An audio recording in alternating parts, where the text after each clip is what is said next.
మన మండల పార్టీ అధ్యక్షులు నరసింహారెడ్డి గారు, అదేవిధంగా మన మాజీ శాసనసభ్యులు రసమయ్య గారు, జడ్పీటీసీ వేణు గారు, అదేవిధంగా మరి ఎంపీటీసీ నర్సయ్య గారు, మన వైస్ ఎంపీపీ శ్రీనాథ్ గౌడ్ గారు, మన సెస్ డైరెక్టర్ రవీందర్ రెడ్డి గారు, పిఎస్సి చైర్మన్ తిరుపతి రెడ్డి అనంతరెడ్డి గారు, తిరుపతి గారు, వేణు గారు, సర్పంచులు, ఎంపీటీసీ, సీనియర్ నాయకులకు అందరికీ పేరు పేరున నమస్కారాలు. ఇలా ఇల్లంతకుంట మండల కేంద్రంలో ఇలాంటి సభ ఎన్నికల సందర్భంలో జరుగుతున్నందుకు మరి మండల పార్టీ నాయకులకు అందరికి ఇంత మంచి సమావేశం జరిపినందుకు వాళ్ళకందరికీ పేరు పేరున నా నమస్కారాలు తెలియజేస్తున్నాను. చాలా మంది మాట్లాడినరు, నేను కొన్ని ముఖ్యమైన విషయాలు మీ దృష్టికి తీసుకొస్తాను, జాగ్రత్తగా వినండి. ఇప్పుడు జరిగే ఎన్నికలు పార్లమెంట్ ఎన్నికలు. ఢిల్లీలో పోయి ఈ దేశ భవిష్యత్తు, ఈ రాష్ట్ర భవిష్యత్తు, మన జిల్లా భవిష్యత్తు, మన గ్రామాల భవిష్యత్తు గురించి ఆలోచించేటువంటి ఎన్నికలు. 24 ఏళ్ల కింద గులాబీ జెండా పుట్టింది. ఒక్కసారి ఇక్కడ ఉన్నటువంటి అక్క చెల్లెలు అన్నదమ్ములు అందరూ కూడా నేను అడుగుతున్నా, ఎట్లుండే 20 ఏళ్ల కింద తెలంగాణ పరిస్థితి? ఏ రోజు పేపర్ చూసినా మనకి ఏం అవుపడేది? ఎక్కడో దగ్గర రైతుల ఆత్మహత్యలు, ముఖ్యంగా పత్తి రైతుల ఆత్మహత్యలు. ఇంకొక రోజు పేపర్ చూస్తే యువకుల్ని నక్సలైట్ అని చెప్పి పోలీసులు కాల్చి చంపేది. ఇంకొక రోజు పేపర్ చూస్తే నక్సలైట్లు పోలీస్ పై దాడి చేస్తే పోలీసులు చచ్చిపోయేది. ఎందుకు తెలంగాణకు ఈ పరిస్థితి? ఎందుకు తెలంగాణ ఈ గోస అని ఆలోచించినాం. ఇలాంటి ఎండాకాలంలో కూడా ఒక్కసారి మీకు గుర్తు చేస్తున్నా, చిన్నపిల్లలకు తెలియదు, ఎండాకాలంలో కూడా వాకిట్ల పడుకునే పరిస్థితి లేకుండే. గ్రామీణ ప్రాంతాల్లో ఏ రాత్రి ఏ పూట ఏ ఇనుప బుట్లు సప్పుట్లు అయితాయో ఎవరిని ఎత్తుకపోతారో అనేటువంటి భయాందోళనలో మనం బతికిన మాట నిజం కాదా అని అడుగుతున్నా. ఎందుకు తెలంగాణకి గోస అని ఆలోచించినప్పుడు మాకు అర్థమైంది, తెలంగాణకు రావాల్సినటువంటి నీళ్లు తెలంగాణకు రావడం లేదు, తెలంగాణకు రావాల్సిన కరెంటు తెలంగాణకు రావడం లేదు, తెలంగాణకు రావాల్సిన ఉద్యోగ అవకాశాలు రాకపోవడం వల్ల మన యువకులు నక్సలైట్ల వైపు పోవడము, అలజడి, నిరాశ, నిస్పృహ ఉన్నది కాబట్టి గులాబీ జెండాను పెట్టినము, తెలంగాణను సాధించడం.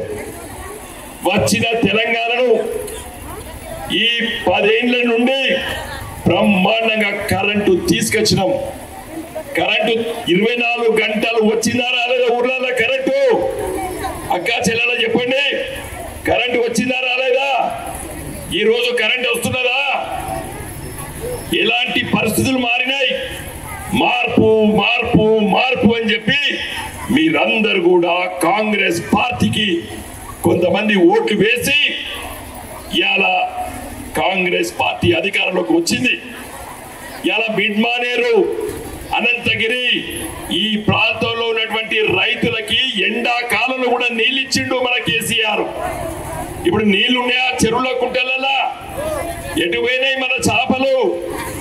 వచ్చే సంవత్సరము ఇదే ప్రభుత్వం కొనసాగితే, ఇదే విధంగా పని చేస్తే మనకు నీళ్లు రావు. కాబట్టి అక్క చెల్లెలారా, ఒకే విషయం చెప్తా, జాగ్రత్తగా వినండి. కర్ర వాల్చి కర్ర కాల్చి వాత పెట్టాలి ఇలా కాంగ్రెస్ పార్టీకి. పెడితేనే మనకిచ్చిన హామీలన్నీ కూడా మనకు వస్తాయి. అదే విధంగా ఇలా కేంద్రంలో బీజేపీ పార్టీ అధికారంలో ఉంది. మోడీ గారు ఏం చెప్పిర్రు? అవినీతి సొమ్ము తీసుకొస్తా అన్నాడు. ప్రతి రైతు అకౌంట్ లో 15 లక్షల రూపాయలు నేను అవినీతి సొమ్ము వేస్తా అన్నాడు. జన్ ధన్ ఖాతాలు ఓపెన్ చేసాడు.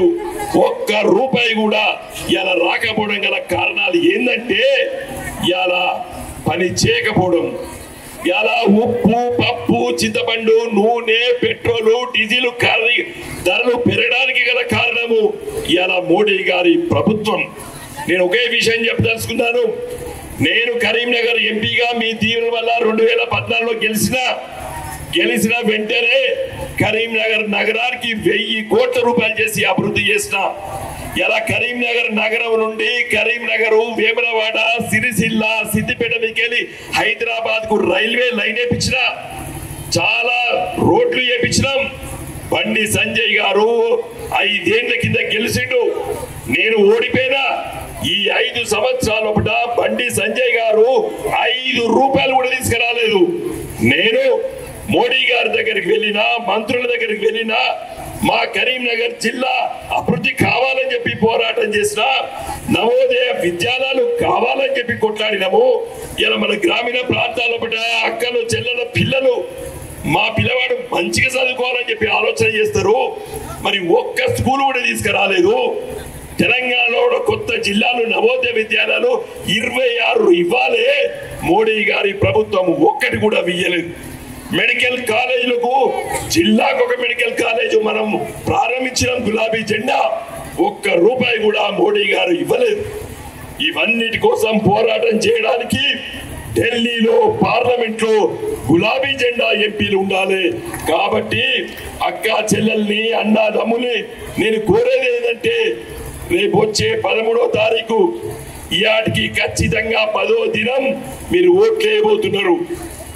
ఈ ఓటు కారు గుర్తుపై మీరు ఓటు వేసి మీ అభ్యర్థి, గులాబీ జెండా అభ్యర్థి, కారు గుర్తు అభ్యర్థి అయినటువంటి నాకు మీరు ఓటు వేసి గెలిపించండి. వచ్చే 5 సంవత్సరాల వరకు నేను మీ వెంబడి ఉంటాను, మీ సమస్యను పరిష్కరించడానికి ఉంటాను, మన రాష్ట్రాన్ని అభివృద్ధి చేయడానికి పనిచేస్తాను, మన కరీంనగర్ పార్లమెంటు నియోజకవర్గ అభివృద్ధి కోసం పనిచేస్తాను, మన ఇల్లంతా కుంటకి ఇలా ఒక మంచి మండల కేంద్రంగా దీన్ని అభివృద్ధి చేయడానికి నేను పనిచేస్తాను. మీకందరి కూడా నేను హామీ ఇస్తున్నాను. ప్రజల కోసం పనిచేసేటువంటి నాయకుడిని ఎన్నుకోవాలి. ఈ రోజు మతం పేరిట, కులం పేరిట విద్వేషాలు పెంచి చిన్న పిల్లల్ని భవిష్యత్తు ఖరాబు చేసేటోడు కావాలా అని అడుగుతున్నా. చివరిగా అభివృద్ధి కావాలా, విధ్వంసం కావాలా? ఈ నినాదంతోనే ఎన్నికల పోటీ చేస్తున్నారు. అభివృద్ధి కావాలా, విధ్వంసం కావాలా? యాలే కాంగ్రెస్ పార్టీ రైతాంగాన్ని, గ్రామీణ వ్యవస్థను విధ్వంసం చేస్తుంది కాంగ్రెస్ పార్టీ. అదే విధంగా భారతీయ జనతా పార్టీ ఇలా మనుషుల్లో గందరగోళపరిచి విద్వేషాలు పెంచి విధ్వంసం చేస్తుంది. ఈ 2 జాతీయ పార్టీలు కాంగ్రెస్, బీజేపీ విధ్వంసం కాబోతుంది తెలంగాణ ప్రాంతం. అదే గులాబీ జెండా అభివృద్ధి కోసం పోరాటం చేస్తుంది. కాబట్టి దయచేసి మీరందరూ కూడా కారు గుర్తుపై ఓటు వేసి నన్ను గెలిపించాలని చెప్పి ప్రార్థిస్తూ సెలవు తీసుకుంటున్నా. మనది 3వ నెంబరు మనది. కాబట్టి దయచేసి కారు గుర్తుపై మీరు ఓటు వేయాలని చెప్పి కోరుకుంటూ సెలవు తీసుకుంటున్నా. జై తెలంగాణ.